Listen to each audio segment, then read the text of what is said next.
Olá, sou o professor Fábio Camelin. Vamos estudar a primeira lei da termodinâmica para sistemas.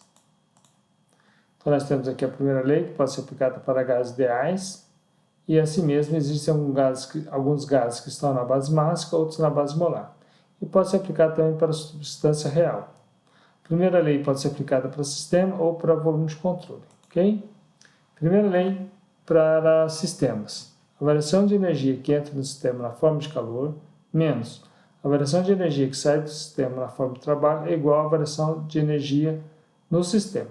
Tá? Então, para um processo de 1 para 2, nós temos aqui o calor de 1 para 2 menos o trabalho de 1 para 2 é igual à variação de energia. E a variação de energia é igual a energia no ponto 2 menos a energia no ponto 1.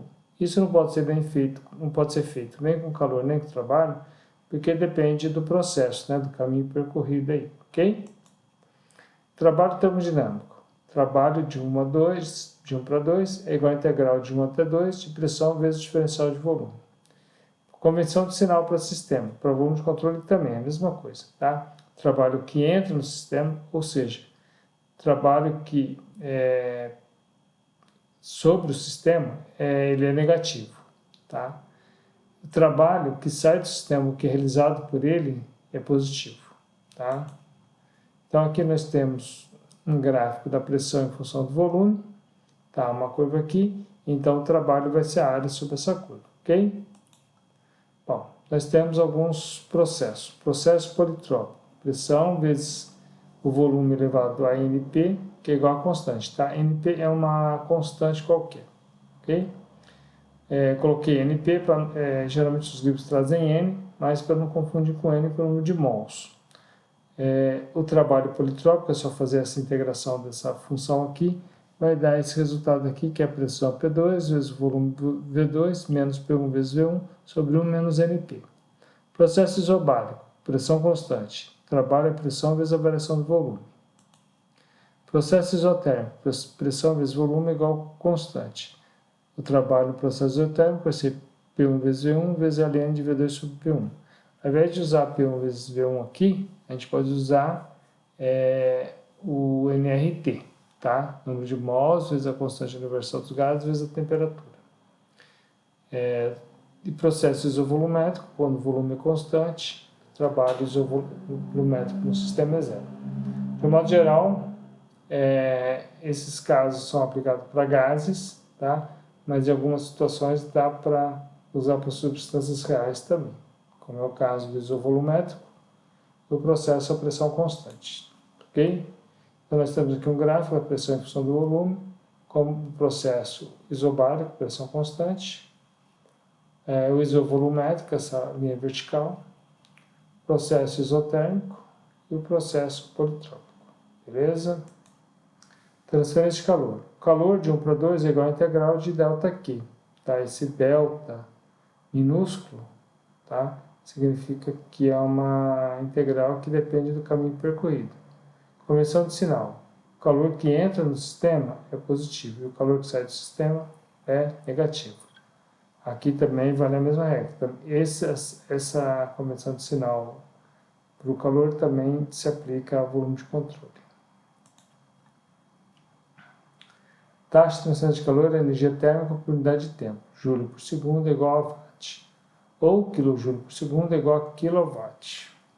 Fluxo de calor é a taxa de transferência de calor por unidade de área. Então, é watt por metro quadrado ou quilowatt por metro quadrado. Processo adiabático. Quando falar isso, não há transferência de calor. Ou seja, é um processo em que uma superfície está isolada. Então, não haverá transferência de calor. Ok? Primeira lei da termodinâmica para o sistema. Então, calor de 1 para 2 menos o trabalho de 1 para 2 é igual a variação da energia interna, mais a variação da energia cinética, mais a variação da energia potencial, que é igual a variação da energia de um modo geral. Tá? Essa energia interna é uma energia que está relacionada com a temperatura. Ok? Energia térmica. A cinética com a velocidade e a potencial com a posição. No caso, posição de altura, tá? Relacionada à altura. A primeira lei da termodinâmica pode ser dada na forma específica. A gente pega essa primeira equação e divide pela massa, nós temos os resultados aqui, ok? Aqui nós temos uma tabela dos gases na base máxima, tá? As temperaturas, aqui a entropia do ar, a energia interna do ar, daqui é uma função de entropia que nós vamos ver. Essas últimas 3 colunas nós vamos ver depois, beleza? Gases na base molar, tá? Lá estava em quilojúlio por quilo, aqui, por exemplo, o dióxido de carbono, a entalpia 1 H está em quilojúlio por quilomol, tá? Energia interna em quilojúlio por quilomol. Esse outro aqui nós vamos ver. Mesma coisa com o nitrogênio, beleza? Então nós podemos ter aqui nós temos a entalpia, que é a energia interna mais a pressão vezes volume, ou no caso dos gases, a energia interna mais R barra, né, a constante universal dos gases vezes T sobre 1 mol. Tá. Se estiver na base molar, que é a situação aqui, então nós vamos ter essas equações aqui, ok? Para transformar numa entalpia de forma extensiva, em unidade de joule, quilojúlio, esse lado da base mássica é só multiplicar por N, e da base molar é só multiplicar por N, que é o número de mols. Tá? Então, temos aqui os valores específicos. Como converter a entalpia na base molar para a entalpia na base máxima. A mesma coisa vale para a energia interna, ok? O regime que ocorre esses processos pode ser transitório ou permanente. Transitório, o processo varia com o tempo, e no permanente não. Então, nós podemos ter a primeira lei termodinâmica em regime transitório. A gente pega a equação da primeira lei e divide tudo pelo ΔT, ok? O que vai virar? Do calor, o ΔQ sobre T vai virar um Q ponto, tá? Uma taxa de transferência de calor.